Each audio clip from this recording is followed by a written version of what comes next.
Hello everyone, good morning. Now today we have just come with a new topic of your syllabus, that is of equipotential surface. So at first we are just giving the heading, then we'll explain what is equipotential surface, right?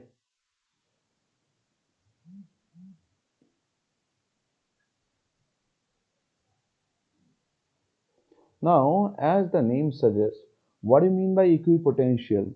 That means a surface where the potential will be same, right? Now if we just consider a charge, suppose at free space there is a positive charge, that is a plus q. If the charge exists here, so obviously it should have some electric field, right? We have assumed a region where another charge can experience an force due to the presence of this electric field.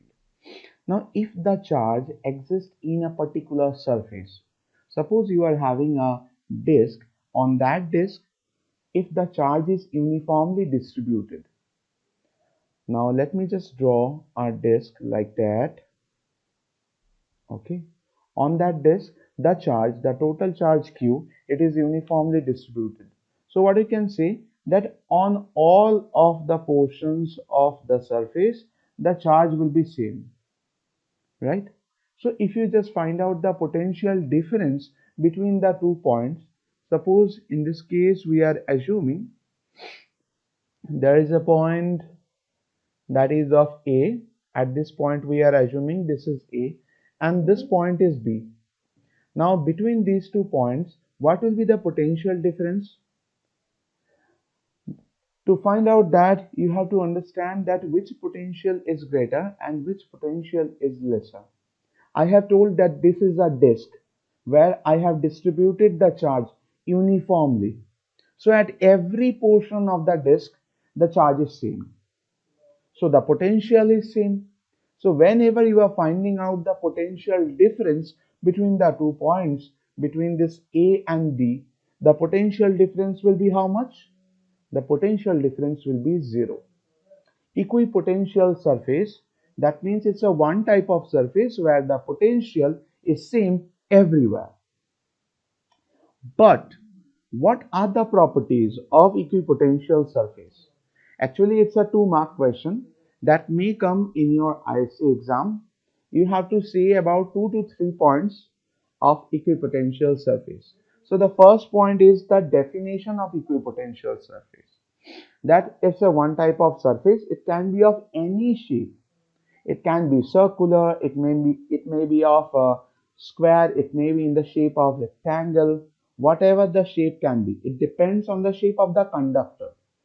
On the surface of the conductor, if we distributed a charge uniformly, so on each and every point the charge will be same, so the potential will be same and the potential difference will be zero.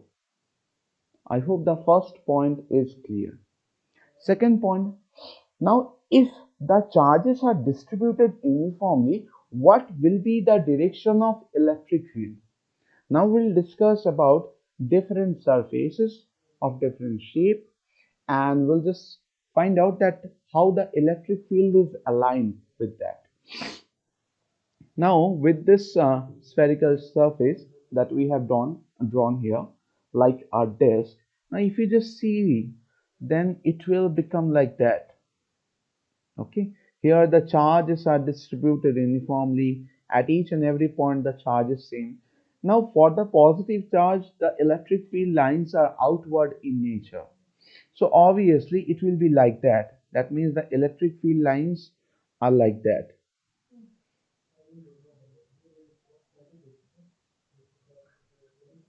right? The electric field lines are outward, so obviously it should be like that. So if you just see that how the electric field lines are aligned with respect to the surface. So you can see that the electric field lines are perpendicular with respect to this particular surface. So for an equipotential surface, remember one thing, electric field lines are at a right angle to that particular surface. And if I say about the potential gradient, The second point we have already covered, that the electric field lines are perpendicular with respect to a surface. Third point you can say about potential gradient. Potential gradient means what?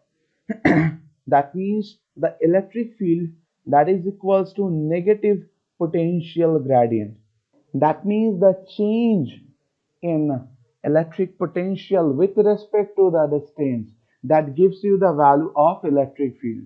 Now for the case of equipotential surface, if the potential is same at everywhere, so the potential is not changing with respect to the distance. So if dV is not changing, that means dV is equals to 0 with respect to distance. So we can say that for equipotential surface, the electric field is 0 here. Now what do you mean by electric field is 0? Why that there is no electric field? But how it can be possible that there are some charges? Due to the charges, obviously we are saying it's an equipotential surface. But when the electric field is 0, what does it mean? That means due to the charge particles, there will be no force will be experienced when any another charge will be placed at a particular distance, as the electric fields are right angled with respect to the equipotential surfaces. Okay, so how many points we have discussed? I think 3 or 4 points we have discussed. The last point I'm just saying that equipotential surface, they can be in concentric form as well. I'm just moving to the next slide. Now if we see the different surfaces, suppose if the surface is like that, it's in the shape of a parallelogram, and I have just distributed the total charge on the surface. So at every point the charges are same, there is no potential difference. But if that happens, that there is another surface which looks like that, okay, and it is having same thing, the same charge I have just distributed over here also. Okay, so what can I say? That between these two surfaces, whether any potential difference can exist or not. What do you think? You can pause the video and you can think that between these two surfaces, whether any potential difference can exist. What the condition is, I had a charge of Q. At the first surface, I have just distributed the total charge uniformly. The same thing I have done in the second surface as well.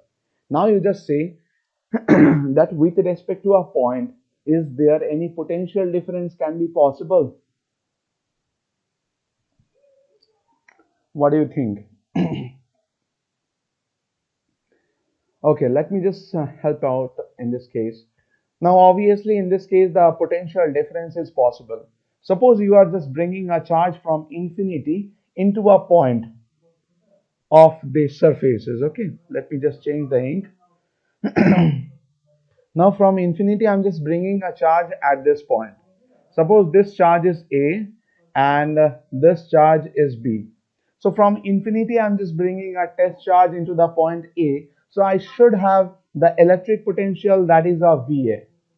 Now if I just move the charge from point A to point B, so obviously the potential at point B will differ than the potential of point A. So there may be some inequality will exist. That means, so there we can say that the charge density in the case of point B will be greater than the point A. So in this case I can say that potential at point B will be greater than the potential at point A, and the potential difference will be expressed by V of B minus of V of A. This gives you the potential difference. So for one surface there is no potential difference, but whenever there are number of surfaces are there, you can say there may exist some potential difference between the two surfaces. Okay, equipotential surface means one surface. Okay, now if you have 2 and 3 and more equipotential surfaces, then in that case obviously the potential difference will exist. And remember one thing, no equipotential surface can intersect with each other, right? I have described all of the points. I hope these points are clear with you. Okay. Now let's proceed in the next video that the work done in moving the dipole in an uniform electric field and the concept of potential energy as well.